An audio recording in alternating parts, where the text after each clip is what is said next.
Okay, so we left off where we had laid out the base and we stabilized it with the water bottle.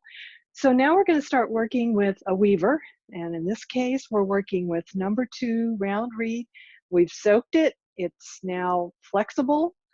And we're going to try to find, this is hard to show you in the, I'll get it back in front of the camera in just a minute here, but I'm going to find the ends so that there's a loop in the middle. So I'm actually coming to the two ends of it, but I don't want it to be exactly in the middle because we want to be able to replace it in different spots.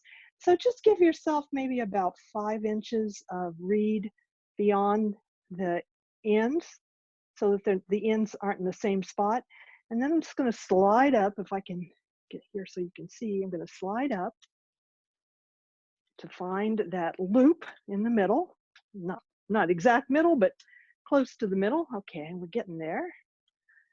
All right, so now here's the loop right in here. Okay, can you see that? All right, now if I were to bend this tightly, it might break. So what I want you to do is use your fingernail and just press on this reed with your fingernail. And what happens is it kind of creates a crease and then you can bend it and it won't break. I don't know if you can see that very well. See, I just kind of creased it and made a loop. And so our loop, you can start anywhere on the basket you like. I'll just start on this piece right here and pull it down until it's about from the center. I'm going to take a water bottle off just so I can see. I want to have enough room to work. And again, I'm going to try very hard to keep these reeds equidistant from one another. You may have to keep adjusting them. But I have this over one of the spokes, and I'm going to show you this in a minute. I'll get my right hand out of the way. Fix this so you can see it a bit better. Okay, that's good. Now, see how one side of it is over this spoke and one part of it is under. It's this coming in from the back here, under. We always work with the part that's over.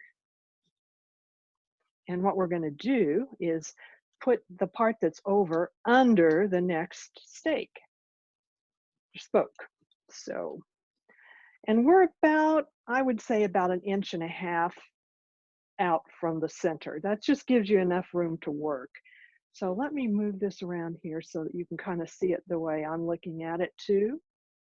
That's better, I like that. Okay, so now we've created this little twist where the first one crossed over.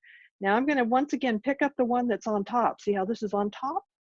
And there's one underneath. I'm gonna take the one on top and put it under the next spoke. All right, I'm gonna move this around a little bit so it's always at the top. It's easier that way, but you have to be careful that you don't lose all your spokes. All right, again, one on top goes under the next. And I'm watching very careful. I want to keep this equidistant between spokes so they don't bunch up together. And I want to keep it about the same distance from the center so that we're making a perfect circle as we go around. That would help if I get my water bottle out of the way. Okay, next spoke is here, so under it with the one on top. Watch again, I'm just checking all the time to make sure that I'm trying to keep these spokes equidistant. The one on top goes under the next. The one on top goes under the next. The one on top, sometimes you have to untangle them down there. The one on top goes under the next. I'm just checking this. One on top goes under the next. I'm almost around the circle. The one on top goes under the next. The one on top goes under the next. And finally, that last one, the one on top goes under the next. Whoops, I always have to separate them now because again, I always want that one on top, the one on top of this reed to be the one that goes under the next spoke. Okay. And now I am back to where I started. And I just want to check, make sure that you have a nice even circle that looks like your spokes are equidistant from one another. And I'm going to go ahead and you can go ahead and make one more pass here to lock it in, and then I can let go of it for a minute. Okay. And this does get twisted and down the way, so you do have to untwist them periodically, or they'll just drive you crazy. I'm just untwisting down here. Okay, so you see how now I have a nice little circle. It looks like it's a pretty even circle. It looks like they're all about the even equidistance apart. That is a good beginning. That's what we want to see. And now we're just going to keep going. We're going to go for about 6 to 8 rows of twining. It always creates this little twist as it goes between the two spokes. That's what it should look like. Let me just once more show you this weaving technique. So the one on top, you just keep going the same way, goes under the next. The one on top goes under the next. The one on top goes under the next. It's easier now. We want these rows tight. We want them close together. The one on top goes under the next. The one on top goes under the next. The one on top goes under the next. And now you can see that my 2 rows are starting. So this is what the bottom of the basket is going to look like. And remember, we're looking toward the inside. So I'm going to pause here because I want to show you what happens when you run out of this reed, and you eventually will as you keep going around. So let me pause the video and I'll show you how to replace your reed when you run out.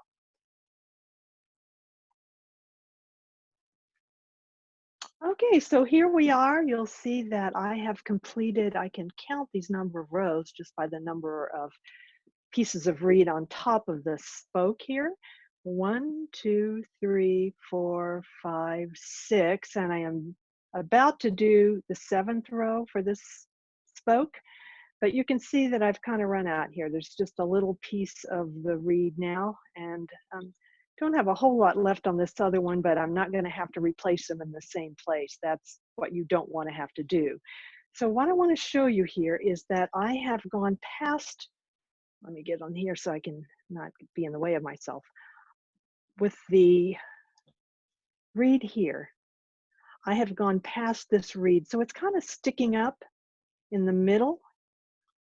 And I'm just going to take this new piece of reed and I'm going to stick it in this, we call it lift up the dog's tail and stick in the thermometer. It's kind of a gross, it's kind of a gross way to describe it, but it's so easy to understand. And I'm just going to leave this little tail here, and then I'm going to pretend like this was always part of my reed, and just keep going with it. So I'm going to go, it's the one on top, so it's going to go under the next. Now I'm taking my remaining piece and it's going under the next, and I can just keep going now. Now, if this piece that's left is bothering you, you can take your scissors and cut it down. I've made it shorter. I've made it so it's just a little piece now, but it's better not to completely cut that off until the basket is dry, because you can interrupt the reed. It can start unraveling a little bit. So leave your tails. There's a tail on this side. There's a tail on the underside. We'll get rid of those at the end, but don't worry about them for right now. So this is what you want to do. I have 1, 2, 3, 4, 5, 6, 7. I want you to, now that I see it, I want you to make 8 rounds. And the other thing that I have done, if I can show you here, is remember where we started, we made a loop. So I have found that spoke that has the loop where we started, and way on the end here, which I haven't shown, I have made an S so that I know where the starting spoke is, because we're going to use, once we have done the 8 rows, when you get around the basket for the 8th time and you get to the starting spoke, we're going to start adding those final 6 to make the final part of the base. So that'll be video number 3.